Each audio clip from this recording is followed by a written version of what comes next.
Good afternoon, Jag Nation. My name is Donalvon Ross, and I'm here to host Jags Tonight. Now, y'all may know me as one of the band's clarinetists or as 1/3 of the LBJ Band drum majors. Today I'm here with the lovely Dr. Loney. Oh, thank you. Dr. Loney, you attended college at Texas A&M in Commerce. Tell us a little bit about your education and what your time in college was like. I believe you have a doctorate degree, right? I do. And actually Texas A&M University in Commerce is the last school that I went to. And that was so that I can do a doctorate in curriculum and instruction and educational leadership here while I'm still in the K-12. Prior to that, though, I started my career at what we call Central Texas College. It was a junior college, very much like ACC here in Austin ISD, and they serve a lot of the Austin ISD students. From there, I went to the University of Mary Hardin-Baylor, so I'm also a crew, so roll crew for that. After that, I went to Tarleton State University. There I earned the master's degree for educational administration. Then I gave school a break and then decided I needed to go back and get this doctorate degree. So I went to A&M Commerce because one, it was cheap, and two, it was probably the fastest way to get it done. I understand that you were previously in Killeen ISD. What caused you to switch over to LBJ, and what differences or challenges did you face adjusting? Oh, wow. So yes, I am a 30-year veteran, so I've been in this game for a very, very long time. On my 29th year, I had a conversation with the former principal here, Dr. Joseph Welch. And at the time, he had an opening for an AP, and his concern was about CCMR, so college and career readiness. I knew Dr. Welch from a long time ago. We actually worked together in Killeen ISD, so that's how we met. I actually was a trainer for him when he was learning to become an administrator too, from Region 12. So long relationship, but he needed someone to come in and focus on college and career readiness, and so I had transitioned from being an elementary principal back up to secondary and worked with one of the area high schools there, helped to bring up their CCMR, and so he wanted the same thing here. So the transition is actually driving here every day because I still live in Harker Heights, Texas. So it takes me about an hour and 10 minutes one way to come and support the students here at LBJ.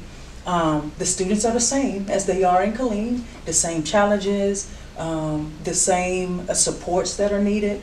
Doesn't matter where you are. So just being able to help kids find their way, figure out their purpose, and help get them on that track. It doesn't matter to me where that happens. As long as I'm doing it, makes me happy. Right. Dr. Loney, we're almost at the end of Principal Appreciation Week. How long have you been working with Mr. Bryant, and how do you feel about his leadership as principal so far? Oh, wow. So I met Mr. Bryant when he actually interviewed me to come here to LBJ just last year. So that's exactly how we met. And you know, he threw out all these interview questions. It took a while to get through and try to convince him that I'm one of the ones that need to come to LBJ. So that's how we met a year ago. And then this year, Mr. Bryant was elevated into the principal role right after Ms. Henry departed. So far, I mean, he is doing the best that he absolutely can.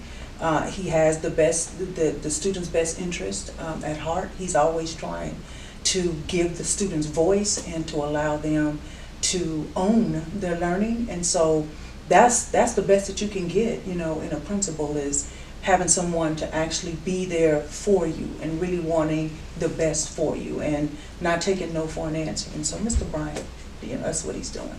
That's great. As we wind down this episode, I wanted to remind everyone that this is the 50th anniversary of LBJ High School. So, to my guests, I'd like to ask you, What do you think the next 50 years of LBJ will look like? Wow. So last year when I first got to LBJ, Miss Henry, which is the former principal here, also tasked me with that idea of helping to write what we call the needs assessment or the campus improvement plan. But because I didn't know a whole lot about LBJ, I got an opportunity to research it just a little bit. And I found out that LBJ was the second high school to be named after Lyndon Baines Johnson in Texas. So, or I think it's just the second high school to be named after him, period. And so that was just phenomenal, right? And so with 50 years coming on the pike, knowing that you're one of the first, you're one of the first ones to carry his name and to carry his legacy, just means that forever, the next 50 years, the next 100 years, this school will continue to carry on a legacy of greatness, a legacy of excellence. We have proof in education, in the medical field, on the football field, on the basketball courts. There are Jaguars everywhere, all over the world, and they are exemplary, and because of what they got started right here at LBJ. Well, that does it for today. I want to thank my guest, Dr. Loney, for joining us today. Be sure to check out our episode next week with Mr. Trejo and more about esports. This is Donalvon for Jags Tonight. Thank you all for watching.